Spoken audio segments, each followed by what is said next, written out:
다메섹에서 예수님을 만나 새로운 삶의 여정, 복음의 전도자의 여정을 시작한 그리스도인 바울.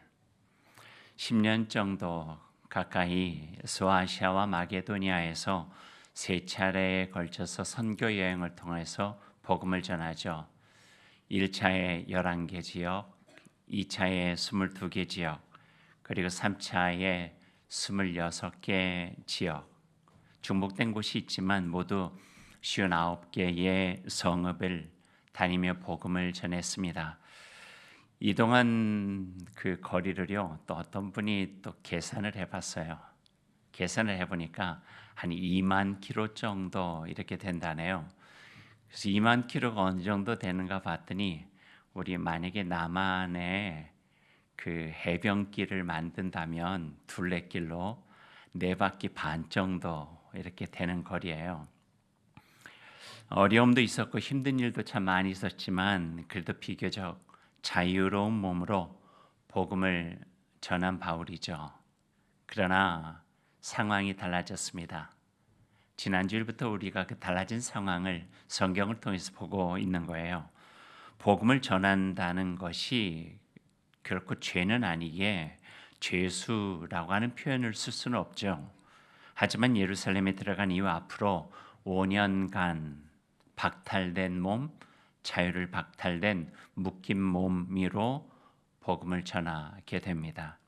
그럼에도 바울 선생님은 그런 상황에서도 복음을 전하고 예수 그리스도를 그가 전하는데 온 힘을 다합니다. 우리 그리스도교의 신앙의 유산 속에 남아있는 귀한 일이라 우리가 여길 수가 있죠. 왜냐하면 바울만이 아니었거든요. 2000년의 역사 속에 이처럼 살아온 이들이 얼마나 많이 있었고 그러한 열정과 헌신이 지금 우리에게까지 복음이 전해지게 된 길이 되었으니까요. 오늘 본문은 그 첫 번째 장면으로 산헤드린 공의회 앞에 선 바울에 대한 이야기입니다. 산헤드린 여러분 들으셨죠? 그 뜻은 별로 큰 의미는 없어요. 모여 앉았다 하는 게 산헤드린의 뜻이에요. 그런데 그 산헤드린이 가지고 있는 권위와 위엄은 대단합니다. 모세 때부터 70인의 장로로부터 연결이 되어져서 70인으로 모여져 있고요. 거기에 수장이 되어지는 그 대제사장까지 합치면은 71명 정도가 산헤드린을 이루고 있는 모임입니다. 최고의 의결기구고 법정기구라 이렇게 이야기할 수 있죠. 바울을 재판하기 위해서 모인 산헤드린 회의 그 시작부터 결코 순탄하지 않았습니다. 그 내용이 1절에서 5절 말씀까지 있는데요. 한번 오늘 이렇게 말씀 읽어가면서 같이 해보죠. 1절에서 5절까지 읽어볼까요?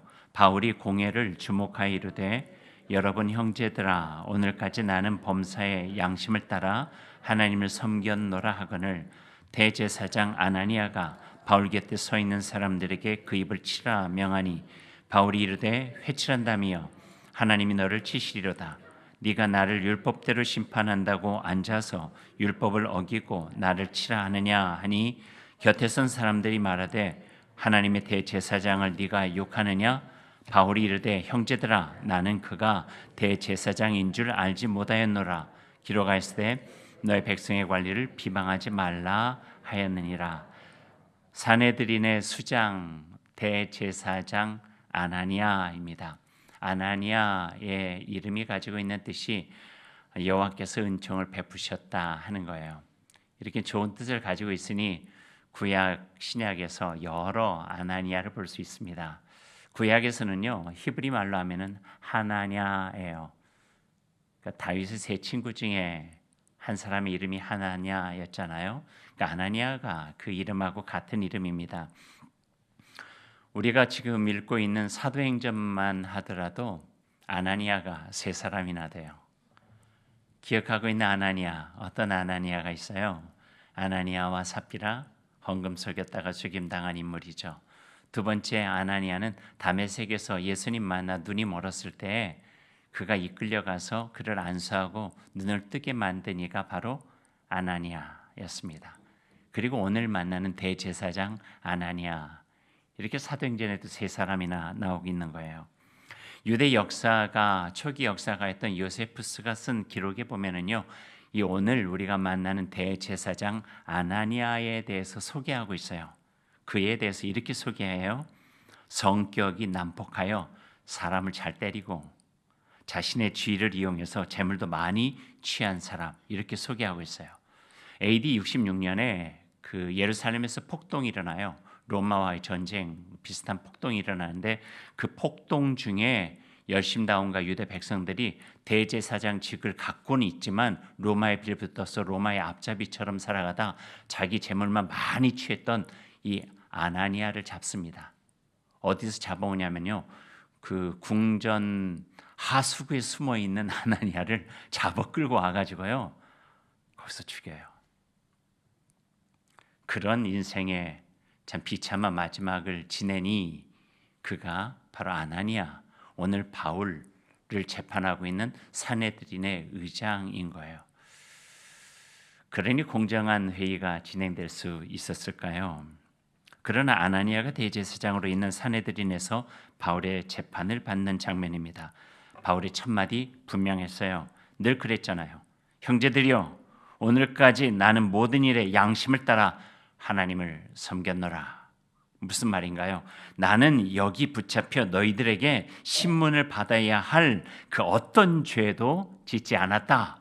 이렇게 선언하는 거예요. 보통 그런 자리에 서면은요, 사람 많은 자리만 서도 겁이 나고 위축될 수밖에 없는데 바울은 당당합니다. 여러분, 제가 어떤지 모르지만 주일마다 여기 앉았다가 올 때 다리가 떨려요.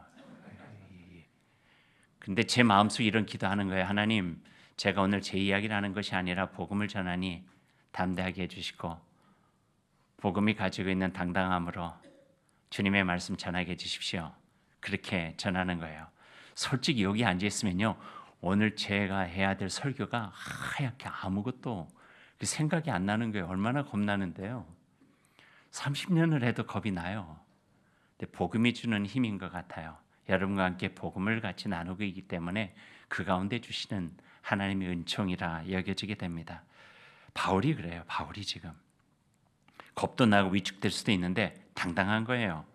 왜냐하면 당당한 복음을 전하니 당당하지 않을 수가 없는 거죠. 생명의 복음을 전하니 죽음도 이겨낼 수 있는 거죠. 복음이 가지고 있는 하나님의 은총이 있으니 그 사람들 향하여 하나님의 구원을 선포할 수밖에 없는 거죠. 이게 복음이 가지고 있는 힘이에요. 바울이요, 고린도에서도 그랬어요. 빌립보에서도 그랬어요. 루스드라에서도 그랬어요. 아테네에서도 그랬어요. 장소, 상황은 바뀌었어도요, 전하는 복음의 내용은요 변질되지 않았고요, 하나님께 주신 참된 복음 그대로 전해지는 이 바울의 선포의 모습을 우리가 보게 되는 거예요. 바울 서신서 보면은요, 오늘 같은 그 당당한 신앙 고백이 21번이나 거의 비슷한 내용으로 나와요. 나는 하나님과 사람에 대하여 양심에 거리낌이 없고 나는 자체가 아무것도 깨닫지 못하였도다. 나를 심판하실 분은 오직 주시라. 나는 양심에 거리낌 없이 주님 예수 그리스도를 통해서 나에게 주신 그 복음만을 전하고 있다, 이거예요. 21번이나 나오는 이유는 뭘까요? 늘 그 마음으로 살았다는 거예요. 늘 그 마음으로 두려움을 이겨냈죠.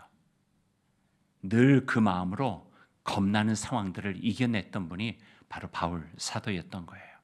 하나님 한 분만 보고 살아왔다는 바울 사도의 고백이 여기에 담겨져 있죠. 이 말을 들은 대제사장 아나니아, 심히 불쾌하고 자신과 최고 법정인 산헤드린을 무시한다 느꼈던 것 같습니다. 죄가 있고 없음은 우리가 판단하는데 이 산헤드린 의회가 해야 될 일인데 네가 무엇이라고 하나님의 이름을 말하며 네가 무죄라고 이해하느냐, 이거예요. 건방지게 여겼던 거예요. 그래서 그 옆에 있는 이들을 향해서 명해요. 그 입을 매우 쳐라. 곤장을 때리라는 것 같아요. 그 말에 바울도 지지 않아요. 맞받아쳐요. 대제사장을 향해서요, 이렇게 이야기를 해요. 이 회칠한 담이여, 하나님이 너를 치시리로다. 그 입을 매우 쳐라 하니까 이 회칠한 담이여, 하나님께서 너를 칠 것이다. 이런 상황이에요. 지금 대단함을 넘어서 대담합니다. 회칠한 담이라고 하는 단어가 나온 성경은요, 에스겔서예요. 13장에 보면은 허술한 기초 위에 흙으로 담을 그럴듯하게 만들고 하얗게 그 칠한 담을 회칠한 담이에요. 그러니까 속은 텅 비어 있는데 겉만 멀쩡하다 하는 거예요. 그러니까 무늬만 대제사장인 거죠. 옷만 입고 지기만 가지고 있지 그 속은 욕심과 탐욕 거짓으로 가득 차 있다고 바울 사도가 질책한 거예요. 4절 말씀을 보니까 바울의 그 격한 말에 곁에 있던 이들이 격분해가지고 저 사람이 하나님의 대제사장인 걸 모르느냐? 네가 대제사장을 욕하느냐? 하고 다그치고 있는 내용이 나와요. 그 말을 들은 바울 사도의 대답이 아주 걸작이에요. 5절 말씀 한번 보세요. 자신의 태도를요 180도 바꿔서 갑자기 사과의 모드로 들어가는 거예요. 5절 말씀 보실래요? 바울이 이르되 형제들아 나는 그가 대제사장인 줄 알지 못하였노라. 기록하였을 때 너의 백성의 관리를 비방하지 말라 하였느니라. 이렇게 바울이 대답해요. 어떻게 생각하세요? 이 대답에 대해서 갑자기 겁나가지고 그냥 위축된 걸까요? 어떤 학자는 그가 안질이 있어서 정말 눈이 나빠가지고 대제사장인 줄을 알지 못 알아봤다 뭐 말하는 사람도 있는데요. 그건 일부 거고요. 진짜 학자들의 대부분의 그 학설들은요, 알아보지 못한 채 하면서 자신이 하고 싶은 말을 했다는 거예요. 그러니까 말 이런 거죠. 할 말 다 해놓고 제가 그 사람이 대제사장인 거 모르고 그랬습니다. 이렇게 슬쩍 넘어가는 거예요. 그리고 자기는 율법을 잘 지키는 사람입니다 라고 하는 것을 증빙이나 하듯이 나는 율법을 잘 지키는 사람이요 백성의 관리인 대제사장에게는 나는 함부로 말하는 사람이 아닙니다. 몰라서 그랬어요. 그렇게 이야기를 넘어가는 거예요. 나름 지혜겠다 생각이 되어졌어요.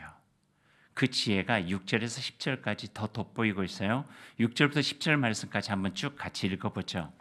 바울이 그중 일부는 사두개인이요 다른 일부는 바리새인인 줄 알고 공회에서 외쳐 이르되 여러분 형제들아 나는 바리새인이요 또 바리새인의 아들이라 죽은 자의 소망 곧 부활로 말미암아 내가 신문을 받노라.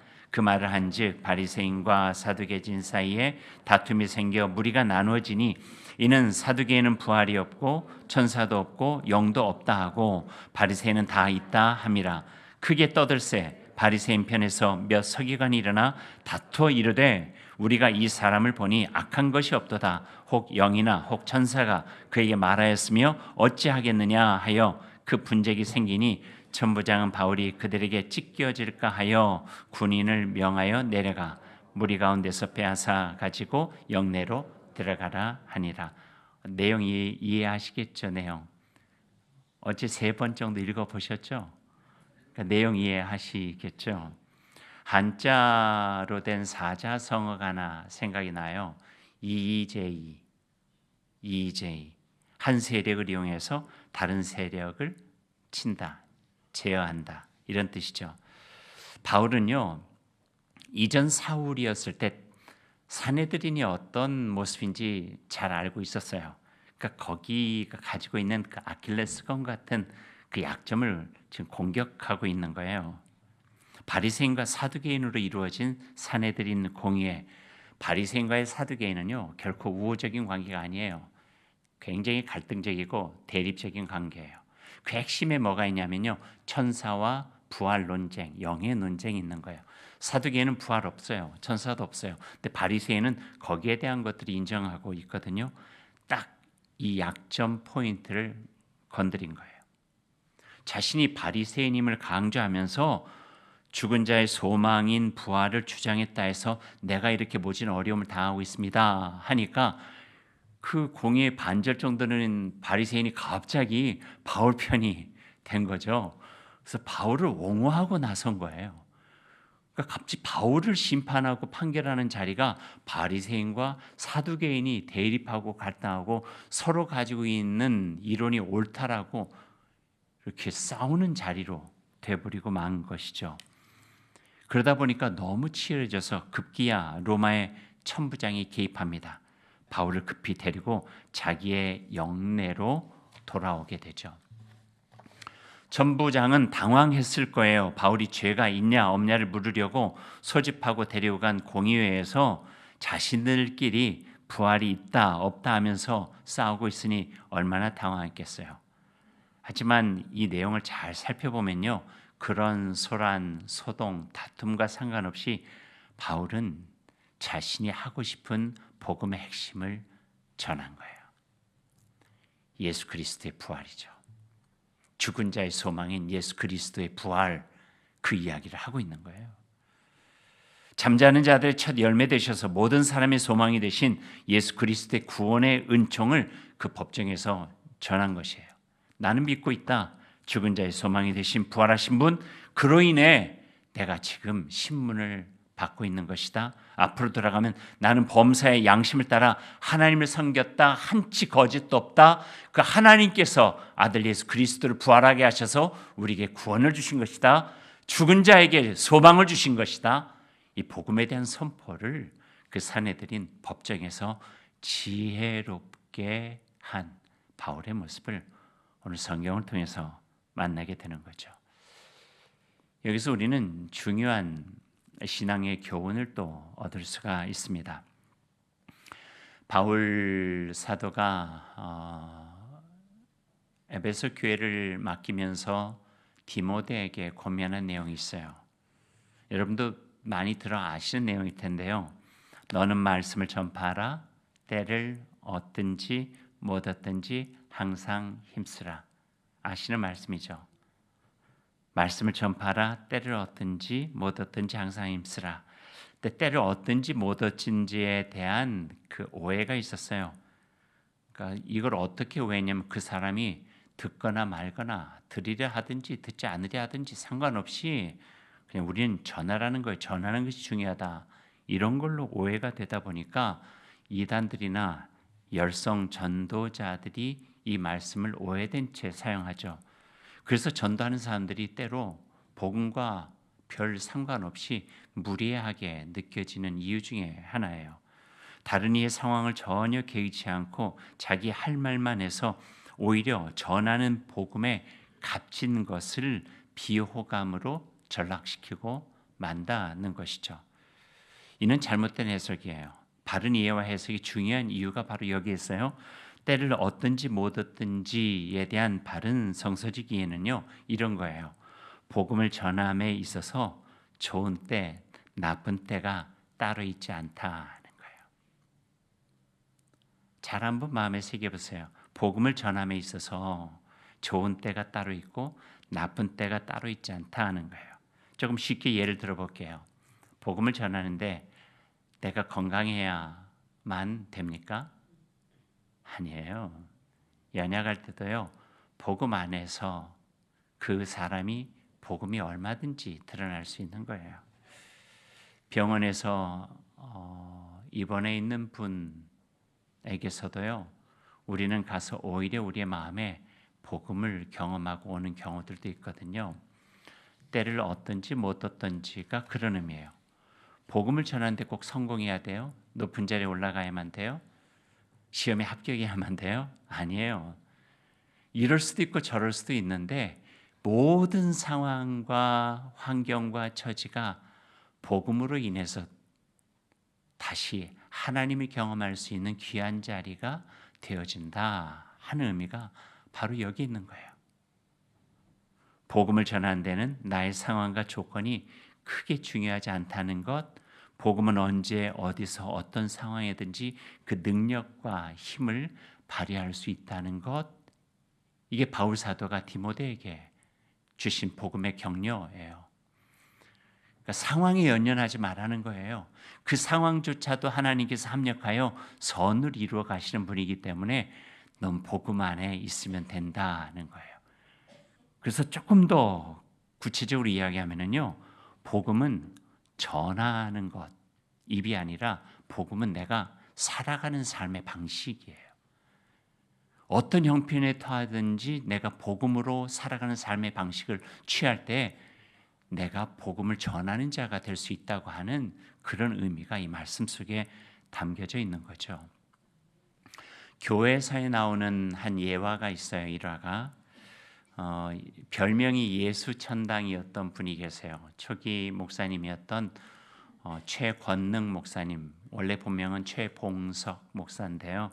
최권능 목사님이 계셨어요. 왜 예수천당이 별명이냐면 늘 길을 가면서요, 예수 천당, 예수 천당, 자기한테 주어진 구원의 기쁨이 얼마나 큰지 늘 예수 천당 이렇게 이야기를 하면서 다녔어요. 하루는 시장터를 가고 있는데 저쪽에서 일본 연대장이 말을 타고 오는 거예요. 그 최건능 목사님 때는 이때다 해서 말을 타고 있는 연대장 안에서 예수 천당 하고 외친 거예요. 근데 연대장은 가만히 있는데 말이 놀라가지고 위에 있는 연대장이 말에서 그냥 떨어진 거예요. 그래서 어떻게 해요? 그 감옥에 들어갔어요. 감옥에 들어가가지고 심한 매질을 당한 거예요. 한 대 탁 때리면 예수, 한 대 탁 때리면 천당 하면, 그러니까 때리는 사람이 지쳐가지고 넌 왜 그러냐 그래가지고 다시 풀어줬어요. 나중에 1944년 해방을 1년여 정도 남겼을 때 신사참배 거파다 이 최근노 목사님 감옥에 갇혀요. 모진 고문, 모진 매질 당하면서도 내 안에는 예수 그리스도께 주신 저 천국에 대한 소망이 있으니 나를 아무리 때려봐라 나는 예수밖에 할 말이 없고 하나님의 나라 천당밖에 할 말이 없다. 계속 그 말하다가 옥에서 도저히 안 돼서 이제 때릴 만큼 때리고 그러다가 풀어줘요. 풀어준 지 나흘 만에 돌아가시죠. 그렇게 순교하신 분이에요. 그때 최건능 목사님이 한 유명한 말이 때를 얻든지 못 얻든지 항상 힘쓰라 하는 말씀과 같아요. 내 속에는 예수와 천당만으로 가득 차니 입만 벌리면 예수 천당 나오는 걸 내가 어떡합니까? 이 말을 했대요. 바울 사도께서 디모데를 향한 권면이에요. 그러니까 바울이 경험한 거예요. 어떤 상황, 복음이 순조롭게 전해지고 어렵게 전해질 상황 없다는 거예요. 그냥 내가 복음으로 살다 보면 어떤 상황, 어떤 형편 상관없이 나에게서 복음이 드러날 수밖에 없다. 말씀에 힘써라. 때를 얻든지 때를 못 얻든지 힘써라. 우리 예수님께서 마지막에 십자가에 달리셨죠. 십자가에 달리셔서 그 짧은 순간, 고통의 순간에 보여주신 모습도 복음이셨어요.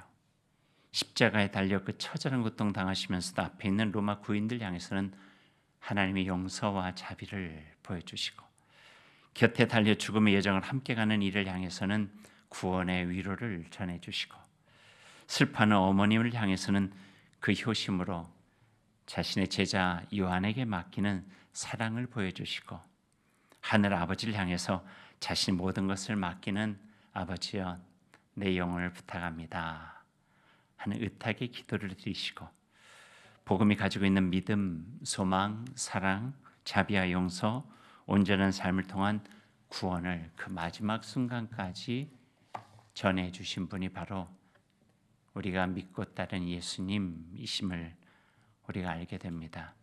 이게 바로 복음으로 살아가는 이들의 삶의 자세여야 하고 아름다운 모습이라고 성경은 오늘 우리에게 보여주고 계십니다.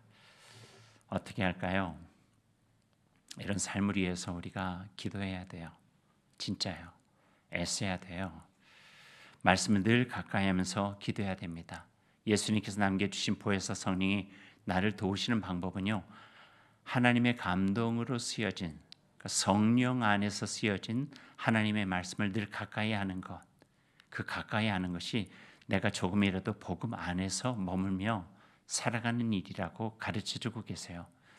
그럴 때 믿음을 견실하게 지켜낼 수 있는 것이고요, 신실한 신앙의 여정을 가도록 도와주시는 하나님의 능력을 경험할 수 있게 되는 거죠. 유혹을 구별할 수 있는 분별력도 가질 수 있고요, 시험과 시련을 넘어설 수 있는 믿음의 격려와 용기도 우리가 얻을 수 있는 길이라 성경은 말하고 있습니다. 이제 오늘 말씀을 맺으면서요, 11절 말씀, 오늘 본문의 마지막 구절을 여러분과 함께 읽으려 합니다. 이 말씀 조금 더 크게 마음을 합쳐서 같이 읽어보십시다. 시작. 그날 밤에 주께서 바울 곁에 서서 이르시되 담대하라. 네가 예루살렘에서 나의 일을 증언하는 것 같이 로마에서도 증언하여라 하리라 하시니라. 이 말씀은 복음과 하나님의 뜻 안에서 선하게 살기 위해 애쓰는 이들에게 정말 위로가 되고 힘이 되는 말씀이에요.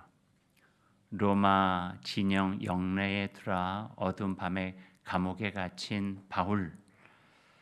오늘 성경 말씀이 이렇게 이야기해요. 그날 밤에, 그 외롭고 힘겨운 밤에 주님께서 바울 곁에 서서,